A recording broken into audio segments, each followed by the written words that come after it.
자, 미국의 3단계 점진적 에스컬레이션 전략입니다. 제가 보기에는 이제 기본은 이제 경제 제재 걸어놓고서 점점 더 이제 배갈라 가지고 창자 드러내는 건 당연한 거고, 우크라이나 도착 기준으로 했을 때 1, 2, 3단계예요.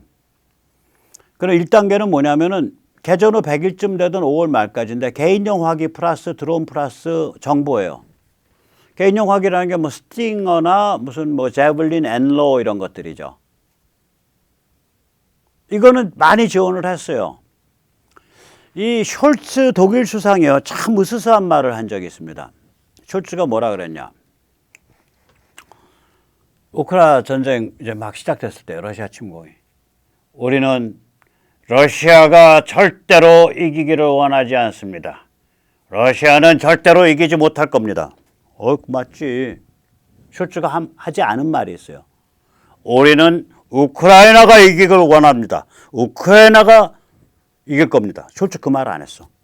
무슨 얘기냐? 숄츠는 지금 정도 상태에서 휴전하는 게 딱 맞는 거예요. 러시아 개망신하고 러시아 힘 쪽 빠지고, 그러나 우크라이나가 이긴 건 아니고, 딱 요 그림을 염두에 둔 거예요, 처음부터. 그러니까 독일이 제가 어저께도 말씀드렸듯이 우리 전차 지원합니다. 말 나온 지 몇 달인데 한 대도 안 갔어요. 우리 그 펜저하우스 2000인가 뭔가 있어요. 독일제 괜찮은 자주포인가 155mm 자주포인가 155mm 견인포인가, 아무튼 그 155mm예요. 155mm 포. 우리 155mm 표 지원합니다. 한 대도 안 갔을 거야, 아마. 그거 갔으면 한 대나 갔을려나, 한두 대나 갔을 거예요. 우리 아이리스-T 독일이 가지고 있는 가장 현대적인 방공 시스템 지원하겠습니다. 언제라고는 얘기 안 해요. 그러니까 요번에 보면서 폴란드도 독일에 대해서 지금 이를 갈고 있거든요. 독일만 오케이를 해주면 자기들이 앞에서 다 지원하려고 하고 있었다고요. 덴마크도 그랬고. 독일이 그거 안 해. 오케이라는 얘기 뭐냐면 거기서 물량 빠져나가는 걸 독일이 3, 4개월 사이에 메꿔주겠다. 5, 6개월에 메꿔주겠다. 이걸 안 하고 있는 거예요. 개런티를. 또 물량 빠져나가는 걸 오케이를 해줘야 되거든요. 독일이. 보통 이 무기 계약할 때, 구매 계약할 때 함부로 되팔거나 이러지 못하게 다 이렇게 걸려 있어요. 계약서에. 독일이 그걸 안 해주고 있어요. 독일 욕 바가지로 먹고 있습니다, 지금.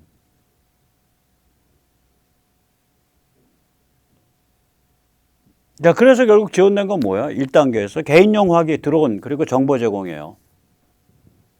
2단계가 지금 맛보기 중화기가 간신히 들어간 거예요. 155mm, 미국이 155mm 견인포를 108문 지원하겠다 그랬는데 지금 한 3, 40문 들어가서 꽤 큰 힘을 발휘하고 있어요. 하푼, 영국이 지원했죠.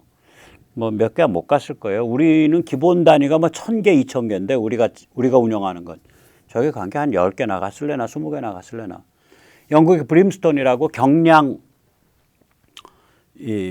큰 배를 침몰시키지 못하는데 순찰정 같은 거 침몰시킬 수 있는 경량 지대함 미사일을 지원을 해서 저거 가지고 이제 하푼과 브림스톤을 가지고 이제 그 러시아의 상륙 작전을 막을 수 있는 거예요. 어느 정도.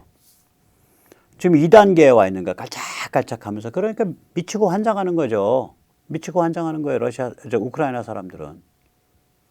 그냥, 그러니까 목숨 바쳐서 막아내야 되는 거예요. 왜 그러냐면 어떤 상태냐면 저 개인화기 저런 걸 가지고 진격해 들어오는 사람들을 막을 수는 있어. 진격해 러시아군을, 기갑부대나 이런 것들을. 문제가 뭐냐. 이미 점령하고 있는 러시아군을 못 물리쳐요. 저거 가지고는. 그래서 아까 숄츠가 그 말이라고요. 러시아가 진격해 오는 걸 막을 수 있어요. 그러니까 이거는 우크라이나가 지지는 않지. 그러나 이미 점령하고 있는 러시아군을 못 물리치니까 우크라이나가 이긴 것도 아니지. 딱 숄츠예요, 저게. 지금 1단계가. 그리고 2단계가 지금 맛보기로 가 있는 거예요. 맛보기 2단계로. 이제 만약에 미국이 정식으로 윤 대통령님, 우크라이나를 도와주십시오. 무지막지하게 중화기를 밀어넣어 주십시오. 전차 100대, 155mm 견인포 200문, 자주포 200문, 200 차량. 그 다음에 뭐 어쩌고 저쩌고 해서 쫙 리스트 뽑고 이거 각각에 대해서 언제까지 우크라이나 도착시킬 수 있겠습니까? 솔직히 말하면 그거 미국이랑 얘기만 끝나면 20일 내에 도착하죠. 우크라이나에 배로 가는데 여기서 바리바리 싸서 배 선적하는데 10일, 배로 가는데 10일. 폴란드에서 이제 육로로 우크라로 이동하는데 한 20일, 40일이면 도착하겠네. 우크라까지. 그럼 뭐가 됐든 간에 미국이 그 말 할 때까지는 윤 대통령은 그냥 가만히 있으면 돼요. 지들이 급하면 얘기하겠지. 왜냐면 미국이 그 얘기를 안 했는데 지원하겠다고 말할 필요가 없잖아요. 미국이랑 관계도 안 좋아지고. 그러니까 쟤들이 지금 미국이 그거를 말을 하려고 말을 해놓고 그걸 연출하려고 윤 대통령을 부른 건지 아니면은 아직 그 생각은 안 하고 있는데 아직 거기까지는 3단계까지는 안 가 있는데 본격적인 중화기 지원까지는 안 가 있는데 그거를 카드를 만지작거리고 있다는 걸 러시아한테 보여주려고 윤 대통령 보고 오시라고 한 건지 모르겠어요. 어쨌거나 VIP는 윤 대통령이에요. 주인공은 대한민국이고. 왜냐? 본격적인 중화기는 전 세계에서 대한민국만 제공하고 지원이 가능해요. 저게 육군 중화기이기 때문에. 대한민국이 육군 중화기예요. 전부. 그래서 대한민국 국방부를 포방부라고 부르잖아요. 기본이 포로 시작해서 기본이 포로 끝나요. 대한민국 방위 전략이 그랬었다고요. 저게 해군과 공군으로 번지기 시작한 건 얼마 안 돼요. 그래 다 갖고 있다는 얘기예요. 그것도 뭐 수량이 기본적으로 자주포 2,500문, 155mm, 견인포 1,500문. 요번에 전술 차량 싹 바꾼다는데 전술 차량이 트럭서부터 장갑차 이런 것까지 싹 다 바꾸는 건데 전술 차량 바꾸는 수량이 3만 대더라고요. 3만 대 대한민국이.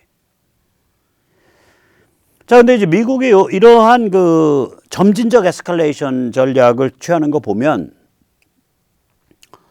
미국이 굉장히 진영화됐다.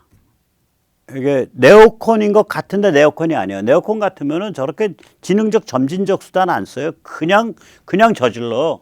네오콘 같았으면요 지금 터키 욱박질러서 흑해에 미국 미국 배들 잔뜩 들어가 있어야 되고요. 지금 미국 비행기 떠갖고 지금 폭격한다 그러고 난리가 아니어야 돼요. 근데 가만히 아주 지능적으로 천천히 가고 있거든요. 갈 듯 말 듯 하면서. 그래서 저는 지금 상태가 미국의 어떤 고정된 마스터 플랜이 있는 상태가 아니다. 미국이 잘하는 게 뭐냐면 고정된 마스터 플랜을 가진 게 아니라 여러 종류의 상황 전개에 대비한 컨틴전시를 잔뜩 가지고 있는 거죠. 예를 들어서 1단계까지 했는데 1단계까지 해서 결과가 A와 B로 나눴었으면 A면 다시 2단계를 A1으로 간다. B면은 2단계를 B1으로 간다. 근데 A1의 결과가 예를 들어서 A11과 A12로 나뉘었다. A1으로 갔어. 그럼 A11에 대해서는 어떻게 처리한다. 그렇게 해서 또 결과가 A111과 A112로 나뉜다. 이렇게 해서 가지치기 하면서 여러 경우의 수에 대해서 다 플랜을 갖고 있는 상태. 미국이 그걸 잘하거든요. 그게 스포츠에서 그게 있잖아요. 스포츠가 쟤들이 제일 좋아하는 스포츠. 저 컨틴전시 여러 개 가지고 하는 거. 미식축구. 공격할 때 보면 정해진 공격 루트 하나만 있는 게 아니에요. 상대방에 따라서 여러 루트가 있는데 순간적으로 쿼터백이 판단을 해가지고 1번 공격 방식, 2번 공격 방식, 3번 공격 방식을 상대방의 전술에 맞춰서 순간적으로 바꾸거든요. 지금 저 플레이하고 있다. 그러니까 이게 지금 이런 식으로 미국이 쫙 해서 3단계까지 간다라고 정해져 있는 거 아니에요. 3단계 본격적인 지원까지 가면 이제 무슨 일 벌어지냐면 저거 3단계가 불이 막 붙어버리면 크리미아랑 돈바스 내지 루안스크에 있는 러시아 지금 그 세력까지 다 쫓겨나게 돼요. 무지막지하면. 그거보다 한 걸음 덜 가면 러시아가 이제 손들고 우리 원래 있던 돈바스, 루안스크, 괴뢰국과 크리미아까지만 우리가 하고 다른 거 다 다시 양보할게. 다시 토해놓게. 그렇게 갈 수도 있고. 여러 가지 지금 그 경우의 수를 가지고 미국이 지금 그 전개 과정을 보면서 선택할 거라고요. 그 미국이 원래 잘하는 게임이에요. 옛날 이라크도 그렇게 했어야 돼. 2003년도.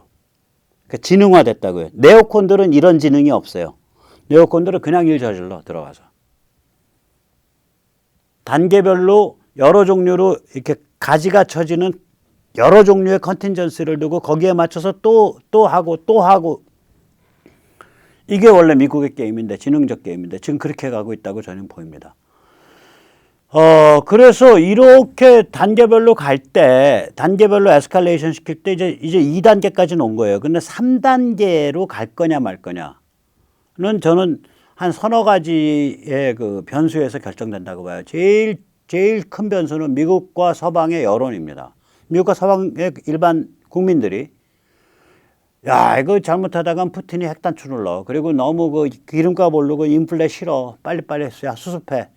국민의 90%, 80%가 다 그렇게 기울었다. 그러면은 3단계 안 가죠. 근데 지금 그렇지 않거든요, 전혀. 50% 이상이에요. 대부분의 국가들에서 50% 이상이 저거 러시아 나쁜 놈들 혼내줘야 된다. 우크라 지원해줘야 된다. 이런 거예요. 그 다음에 두 번째, 우크라 지도자들과 국민들의 분투 정신이 있어야 3단계를 가요. 우크라 지도자들과 국민들은 싸우기를 싫어해. 아유, 우리 그냥 러시아랑 다 같이 잘 지내도 좋아. 그러면 거기다 대놓고서 아무리 부어넣어도 무슨 소용이 있냐고요. 이라크가 그거거든. 아프간이 그거거든.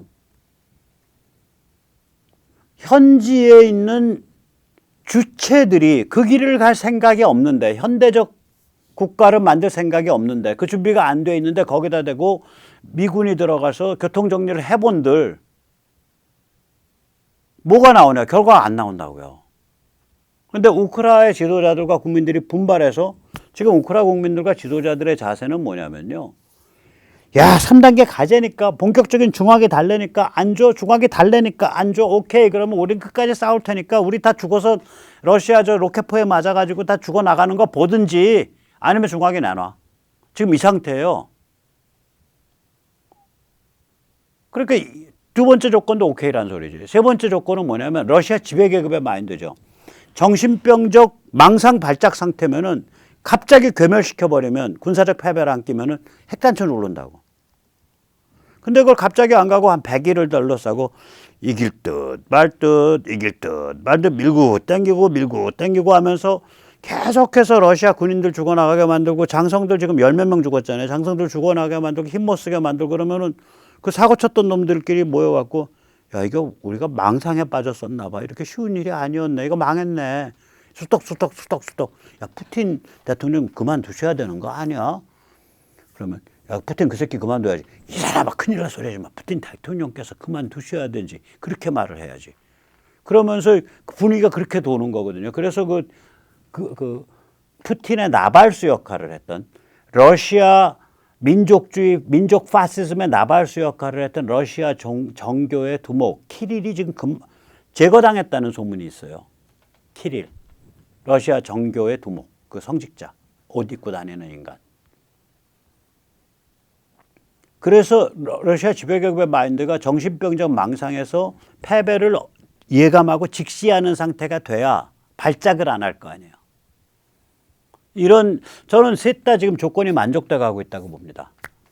제가 이걸 보면서 참 많은 걸 느껴요. 특히 이게 굉장히 매파들이 이제 네오콘이 아니라 이게 지능화됐구나. 네오콘 같이 저렇게 무식한 소리 안 하구나. 네오콘 보고 있으면 구역질이 납니다. 아들 부시 이제 이라크 침공해가지고 후세인 무너뜨렸어. 근데 WMD를 못 찾고 있어. 그런 상태에서 미국에 있는 공화당 자기 지지자를 집회해서 어떤 큰 컨벤션 센터에 호텔 같은데 여러분 이라크에 WMD가 없다고요? 있어야만 합니다. They must be there. 있어야만 합니다. 그러면서 어쩌면 말이죠. 이라크의 WMD 제가 서 있는 이 연단 밑에 있을지 모릅니다. 하하하. 전부 다 웃고 박수치고. 아무리 철권 통치라는 개판인 그러한 독재자라 그래도 미국이 들어가서 군사적으로 WMD 있다고 쳐갖고 무너뜨렸는데 WMD가 실은 없었으면 그런 식의 농담거리는 못 삼지. 그 교만함과 기고만장함과 그 아들 부시가 보여줬던 교만함, 기고만장함, 무식함 이거는요 상상을 초월합니다. 네오콘이 그 스타일이에요. 네오콘이. 지금 러시아 막 이제 그 소련 망하고 동구 망하고 중국은 아직 키가 작달막하고 세상에 무서운 게 없는 거야. 그냥 미군으로 다 밀고 들어가면 그냥 우주가 천하통일될 수 있고 우주가 질서가 바로 세워질 수 있는 거예요. 그런 마인드예요, 저 네오콘 마인드가. 근데 지금 보면은 분명히 매파들이 지금 작동하고 있다고 좀 봅니다. 국방부, 국무부, 정보개통, 인텔 커뮤니티에 매파들이 작동하고 있는 거예요. 안 그러면 저 블링켄의 저런 연설문이 안 나와요. 아까 그 블링켄 연설문 보셨잖아요. 네, 이런 표현들이 이게 매파죠. 아주 지능적인 매파 표현이죠. 옛날 폼페오가 하던 말, 트럼프가 하던 말과 뭐가 달라요? 지금 블링켄 하는 말이. 현재와 미래의 도전을 감당하기 위해서 이제 나토의 전략 개념을 바꿔야 될 때가 됐습니다. 이 도전에는 중국의 급속한 군국화, 중국과 러시아 사이에 서로 죽고 못 사는 무한 우호, 전 세계의 평화와 안보의 주춧돌 역할을 하고 있는 규범 기반 국제 질서에 대한 파괴, 이런 것들이 포함되어 있습니다. 매파죠. 그런데 이 매파가 생무식한 딕 체니, 럼스펠드, 부시 같은 그런 네오콘 매파가 아니라 아주 조심스러운 컨틴전스에 의해서 우크라 사람들이 목숨 내놓고 이 자유공화국, 유럽, 서방, 문명을 지향해 안 해. 근수 달아보고. 그 다음에 우리나라 국민들이 우크라 지원을 지지해 안 해. 근수 달아보고. 러시아 지배계급 애들이 저 정신병적 상태에서 망상발작을 할 수 있어? 아니면 그 안에 어떤 그 지금 자기들이 패배할 수밖에 없다는 현실을 직시하는 그런 분위기가 좀 있는 거야? 아니야. 그것도 근수 달아보고. 이러면서 한 발 한 발 가고 있는 측면이 있어요. 그렇다 그래서 저 사람들이 3단계로 반드시 갈 거다. 이런 세 개 조건이 다 만족돼도 3단계 갈지 안 갈지 저도 모르겠어요. 제가 아는 사람들도 아니고 솔직히 말하면 제가 불신이 많아서 그러나 저런 세 개 조건이 맞으면 아마 3단계 갈 거다. 본격적인 중화기 지원으로 갈 거다. 그러니까 지금 푸틴의 베스트는요. 크리미아랑 돈바스, 루안스크 괴뢰국만 확보하고 얼른 2월 24일 이전으로 돌아가는 거예요. 명분을 뭐 우크라이나가 나토와 EU화해서 우리 러시아를 너무 개무시하고 함부로 서방화하려고 그래서 우리가 비싼 대가를 치르고 잠시 응징을 취했다. 그리고 얼른 물러나는 게 푸틴이 지금 제일 러시아가 덜 상하는 거예요. 저게 한번 중화기가 들어가서 깨지기 시작하면요. 전쟁이라는 건 기세가 있잖아요. 깨지기 시작하면 그냥 끝없이 패조한다고 저거. 모르겠어요. 푸틴이 그 정도까지 물러날 수 있을지는 못 물러난다고 봅니다. 저기. 자, 그래서 이렇게 매우 지능적인 매파들이 국방, 국무, 정보계통을 장악한 걸로 보이고요. 그래서 우크라 국민들이 이게 결사항전, 목숨을 내놓고라도 끝까지 싸우겠다. 이런 분위기이기 때문에 이건 3단계, 다시 말하자면 본격적 중화기가 대량으로 들어가는 단계로 갈 가능성이 크다. 그리고 윤석열 대통령을 마드리드로 부르는 건 그 단계로 들어갑니다. 라는 걸 만천하에 윤 대통령과 같이 서서 증명해 주려고, 보여주려고 부르는 거예요. 그래서 마드리드 정상회담의 최고의 VIP, 최고의 스타는 윤석열입니다. 최고의 주인공은 대한민국입니다. 자, 한국이 우크라이나에 지원할 수 있는 중화기 잠깐 아이 쇼핑 하시겠습니다. 왼쪽 위에 있는 그림이 천무 MLRS에서 발사되고 있는 천무 로켓입니다. 그 아래에 있는 게 우리나라가 전 세계 시장을 거의 뭐 8, 90% 이상 석권하고 있는 155mm 자주포입니다. 오른쪽 위에 노란 그 박스 안에 들어있는 게 시스타 해성 그 대함 미사일입니다. 지금은 함대함인데 아마 저거 지상 발사 가능할 거예요. 그냥 간단하게 발사통을 지상에다가 세우면. 이게 우리 같으면 지금 함정에서 쏘고 말지 뭐하러 지상에 뭐하러 쏘는데 이제 거기는 함정이 약하니까. 그 다음에 이제 네 번째가 저게 이제 우크라이나가 참 필요로 하는 건데 천궁 방공 시스템입니다. 셋으로 이루어져 있습니다. 방공 시스템이니까 당연히 레이더가 돌아가야 될 거고요. 저 레이더 굉장히 아마 고성능일 거예요. 그 다음에 그 천궁 미사일, 유격 미사일들이 날아가야 되니까 발사대가 있어야 되고요. 그 다음에 전체를 통제를 해야 되니까 교전 통제소가 있어야겠죠. 보통 이제 그 아이리스를 보니까 저런 식으로 아이리스도 저런 식으로 돼 있죠. 네네. 그 다음에 이제 저희가 제공할 수 있는 거, 이게 이제 앞에서 그린 그림들이 우크라이나 때까지 노래 불러왔던 것들이에요. 노래 불러온 겁니다. 저 155mm 견인포만 빠져 있어요. 견인포는 저 아래 155mm 저걸로 저 자주포로 같이 가름할 수 있으니까, 예, 그건 따로 사진 안 넣고요. 그 다음에 우크라이나가 노래는 안 불러왔지만 우리가 권할 만한 무기가 꽤 있어요. 맨 왼쪽 위에 있는 게 세계 최강의 전차 중에 하나로 꼽히는 우리 K2 흑표 전차입니다. 그리고 오른쪽에 있는 게 제가 아까 말씀드렸던 120mm 박격포입니다. 120mm 박격포를 저 장갑차 안에 집어넣은 거예요. 그래서 자동화돼 있어요. 포탄이 쟁여지고 말고. 저런 게 그러니까 중대나 소대에 살살살살 장갑차 틈에 끼어서 따라다니면은 얼마나 든든하겠어요. 저게 거의 포탄 한 발의 위력이 155mm 곡사포 위력만큼 돼요. 저 살상 능력이. 그러니까 그냥 현장에서 싸우는 보병들이 저기 8km 뒤에 저기 이상한 거 있어. 저기 때려. 우리 드론 보내서 정찰하니까 있네. 바로 때려. 그러면 포병 부대에 때려주세요. 무전할 것도 없이 바로 옆에 있는 같은 부대원한테 때려. 그럼 그냥 가서 꼽히는 거예요, 저게. 그 다음에 이제 우리가 뉴질랜드가 아까 105mm 뭐 이상한 그 옛날 2차 대전 때 쓰던 포 보냈다고 제가 견인포 보냈다고 뭐라 그러는데 우리가 그 포탄이 무지하게 많아갖고요. 저렇게 우리가 트럭 위에다 올려놨어요. 저거 하지 말자. 그냥 그 포 내다 버리자라는 얘기도 지금 많습니다. 그런데 아마 저거 그래도 수십 대 수백 대는 만들어 놨을 거예요. 저런 거 보내면 좋아하죠, 거기는. 저것도 한 10km 갈 거예요. 10km? 그 정도 갈 겁니다. 그 다음에 이제 소총 같으면 우리가 지금 K2로 가야 되는데 지금 사진에 나오는 게 K1이죠. 그 다음에 우리가 지금 헬멧이 22년 모델, 21년 모델인가 뭐 그걸로 바뀌고 있는데 옛날 헬멧 03 모델들이 지금 많이 이제 좀 여유가 있으면 보냈으면 좋겠어요. 그리고 이제 우리 방탄복도 꽤 아마 좋을 겁니다. 보냈으면 좋겠고요. 그 다음에 이제 이 개인용 장비들 또 권할 만한 게 저게 이제 그 제블린 같은 게 혹시 저기 재고가 좀 부족하다. 미국도 그렇게 많은 재고를 운영하지 않을 수 있으니까. 그럼 우리 저기 현궁 보내면 됩니다. 저게 이제 제블린보다도 좋다고도 얘기가 되는 거고요. 그다음 오른쪽이 저게 K4 유탄 발사 기관총입니다. 고속 유탄 발사 기관총이에요. 저 유탄 하나가 그러니까 거의 한 요만한 거예요. 유탄 하나가 저게 또르륵 들어가면서 빵빵빵빵빵 나가는데 저 하나하나가 수류탄이거든. 그 생각을 해보세요.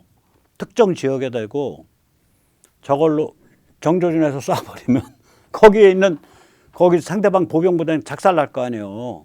그 참호 속에 들어가 있는 애들, 이런 애들. 참호 보이잖아. 거기다가 다다다닥 쏘면 10발 쏘면 3발은 들어갈 거 아닙니까? 그럼 작살나는 거죠, 거기. 상대방이 어디 뒤에 숨어서 기관총 걸고 쏘고 있어. 거기다 유탄 집어넣으면 작살나는 거죠, 상대방은. 좀 무서운 거예요, 저거. 그러니까 저런 무기들, 저게 지금 육군에서 상대방을 밀어내고 소탕하고 완전히 작살을 내야 되는데 저런 세계 최고 수준의 무기가 당장이라도 어마무시한 재고로 쌓여 있고 그 운용에 대해서 100% 알고 있는 세계 유일한 나라가 대한민국이라고요. 그러니까 이번에 윤 대통령께서 가시면은 대통령님 가시면 목에 힘 많이 잡으셔도 됩니다. 대한민국밖에 없습니다. 이번 마드리드 나토 정상회담은 주인공이 대한민국이고 VIP가 윤석열입니다. 자, 그래서 이제 우리가 냉정하게 뭘 선택할 거냐. 아까 그 좌좀스러운 그 박병환이라는 그 전직 외교부 문재인 정부 러시아 공사도 결국 선택에 관한 얘기거든요. 공산주의자 급진주의자들은 무엇을 선택할 거냐 이런 얘기 잘 안 해요. 무엇이 행해져야 하는가 뭐 이렇게 표현을 해요. 원래 우리말에는 이렇게 수동태 표현이 없었는데 이걸 이러하게 되어져야 한다 이런 표현들이 그게 전대협 주사파 애들이 한국말을 망친 거예요. 그쪽 용어들이 그래요. 북한 표현들. 이게 그러니까 수동태를 아무데나 써요. 피동태를. 이게 국제 공산주의자들도 그렇습니다. 그래서 레닌의 책이 무엇이 행해져야 하는가. 너무 이상해서 무엇을 할 것인가라고 번역하죠. 여기서 번역할 때. 근데 what is to be done? 무엇이 행해져야 하는가. 저게 얼마나 웃기는 표현인지 한번 생각해 보세요. I don't know what is to be done. 그러면 미국 애한테 그런 말 하면 얘가 지금 무슨 말 하는 거야? 미국 애들이 꿈뻑꿈뻑 얼음판에 자빠진 소처럼 눈알을 꿈뻑꿈뻑 할 겁니다. I don't know what to do. 그거죠. 원래 미국식 표현은. What is to be done. 한번 꼬아놨다고 무엇이 행해져야 하는가. 사실은 능동, I don't what to do를 피동, to be done으로 바꾼 거 아니에요. 능동을 피동으로 표현하는 굉장히 베베꼬인 그런 거예요. 그러니까 나는 안 해도 되는데 마땅히 이러이러하게 해줬어야 돼. 라고 세상의 책임을 떠넘기는 거죠. 자, 그럼 우리는 그런 표현 안 씁니다. 우리는 무엇을 선택할 것인가? What to choose? What choice? 간단해요. 저는 세 차원에서 선택이라고 봅니다. 정신적 차원에서는 문명을 택할 거냐, 반문명을 택할 거냐. 가치를 택할 거냐, 뭘 가치를 택할 거냐. 개인, 자유, 진실 존중, 시장, 민주주의, 신앙과 종교에 대한 존중. 이런 가치를 택할 거냐, 그런 거 아무 상관없다라고 하는 뭘 가치를 택할 거냐. 이런 문제예요. 한미동맹 해석의 차원에서는 박병환이라는 이상한 사람이 말한 북한만 상대하면 돼. 한미동맹은 북한을 상대하기 위한 거야. 그런 황당한 관점을 가질 거냐? 아니야. 한미동맹은 중국과 러시아를 상대하는 거야. 결국 6.25도 중국과 러시아가 김일성을 내세워서 저지른 거야. 이렇게 보는 관점이냐. 참고로 중공군 200만 명 참 들어왔고요. 그 당시에 전 세계 공산주의 국가의 종주국은 러시아고요. 북한의 국부는 김일성이 아니라 극동군 사령관, 공산당 간부로서 테렌티 슈티코프인가 그래요. 이름이 테렌티 슈티코프죠. 그러니까 처음부터 대한민국은 중국, 러시아랑 싸우면서 확립된 나라예요. 그 다음에 우리가 앞으로 어디로 진출하고 어디로 전개할 것인가. 만주 고토 회복, 중국이 무너지면. 중국 무너진다고 만주를 어떻게 회복합니까? 거기 1억 5천인가 2억 살고 있는데 중국인이. 그다 인종 학살할 거예요? 제노사이드 할 거예요? 다 쫓아낼 거예요? 말도 안 되죠. 중국과 몸싸움에서 만주 가고 이거는 몽상이고요. 우리 어디로 가야 되냐? 폴란드, 우크라이나, 동유럽 같은 데 가서 비즈니스 하면서 딱 자리 잡아야 돼요. 그래서 제가 그걸 근사하게 표현해 봤어요. 21세기 만주는 저기 서쪽 끝에 있어요. 이 그림을 보시면 저기 그 연두색으로 맨 왼쪽에 있는 게 지금 우크라이나하고 루마니아입니다. 맨 오른쪽에 있는 게 내몽고하고 서만주입니다. 연두색으로 있는 벨트가 이게 뭐냐. 제가 말씀드린 유라시아 초원 벨트예요. ESB. 유라시아 스테ppe 바우트. 이게 이제 빙하가 녹은 다음에 사람들이 들어가서 사는 건데 11,700년 전에 또 빙하가 극도로 추워지기 전에 25,000년 전에 25,000년이 되기 전에 그때는 여기에 맘모스들이 많이 살았어요. 그러니까 한대 사막이 아니었다고요. 그랬다가 이제 여기가 다 한대 사막으로 바뀌어서 여기 사람이 못 살았었어요. 한 15,000년 동안. 그리고 이제 지금 완신세, 홀로신, 지금 기후 때가 됐을 때 다시 사람이 가서 사는 거예요. 저기로 몰려가서 다시 살기 시작한 발진지 중에 하나가 한반도입니다. 그러니까 한반도에 현생 인류가 당군 할아버지가 끌고 들어온 게 아니고 최근 극빈기 25,000년에서 11,700년 사이 그 혹독한 추위 속에서 이 만주나 이 유라시아 초원벨트에 사람이 못 살게 됐을 때 여기로 이 한반도가 그 당시에 이 전 세계에 거의 하나만 남아있는 한대 산림 지역이에요. 보리알 포레스트. 특히 아시아 쪽에서는 하나인 거 확실하고 저쪽에 있었는지 없었는지 모르겠어요. 이 보리알 포레스트로 들어온 거라고 이게. 보리알 포레스트로. 그러니까 한대 산림 지역이니까 그 당시엔 활이 없을 때예요. 그러니까 어두컴컴한 숲 속에 이제 호랑이, 곰, 표범, 범.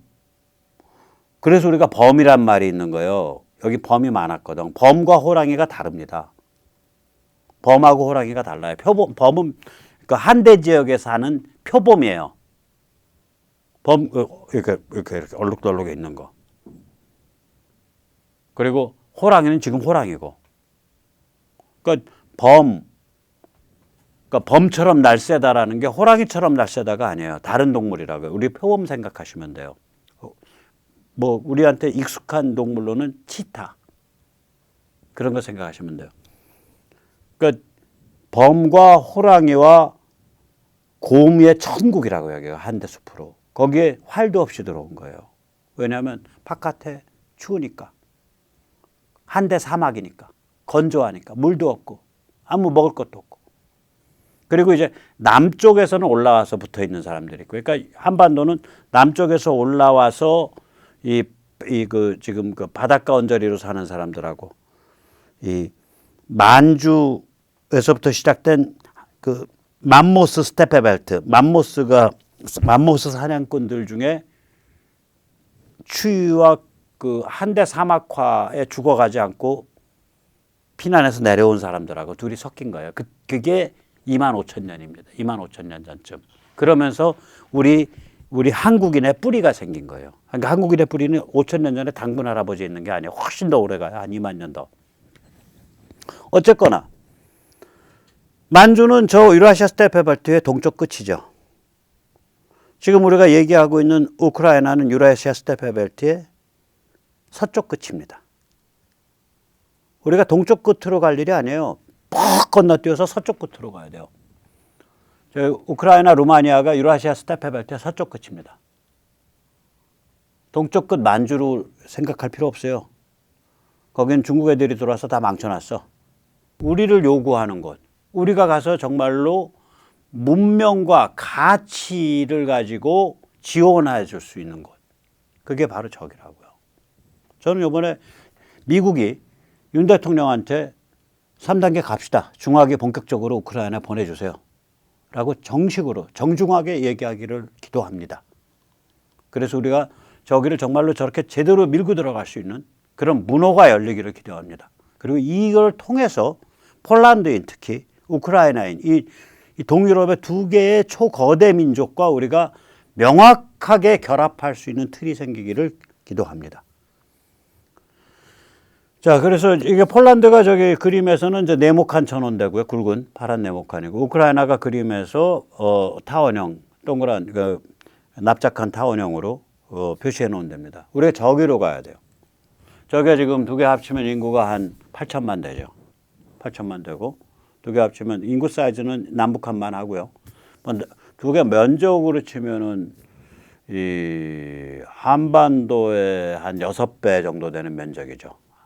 우크라이나가 한반도의 3배거든요. 그러면 폴란드도 거의 그 정도 나오니까 한반도의 5배 되는 면적. 8천만. 폴란드는 위로 가면 발틱이고요.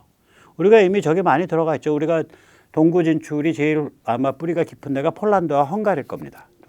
두 개의 한국 기업들이 많이 들어가 있는데 차제, 우크라와 그리고 폴란드와 아주 기업의 진출뿐만이 아니라 명운을 같이 할 수 있는 형제국으로 같이 성장할 수 있는 그런 기회가 오기를 바라겠습니다. 너무 아직 시간 많이 남았지만 이번 마드리드 나토 정상회의 주인공은 대한민국, VIP는 윤석열 파이팅입니다. 오늘 여기까지 모시겠습니다.